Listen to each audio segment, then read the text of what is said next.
যারা চাকরি করে অনেকেই আমার কথা মিলিয়ে নেবে। এই যে ট্রানজিট, এই যে ৬-৭ মাসের একটা বিষয়, সেই সময়ে কিন্তু চাকরি রিলেটেড বিষয়ে ডেভেলপমেন্ট আসবে, চাকরি রিলেটেড বিষয়ে প্রোগ্রেস আসবে। ধীরে ধীরে পরিকল্পনা করলে কর্মজীবন সংক্রান্ত বিষয়ে আপনি অনেকটাই আপলিফমেন্ট করতে পারবেন। এবং একটা কথা কি জানেন তো, এই ট্রানজিটে সবার প্রথম যে ভুলটা হতে পারে সেটা হলো ডিসিশন। কিরকম?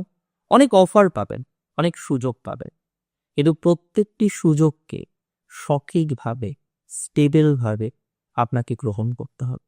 কোনো একটা সুযোগ হঠাৎ করে গ্রহণ করলে হবে না, কোনো একটা ডিসিশন হঠাৎ করে নিলে হবে না।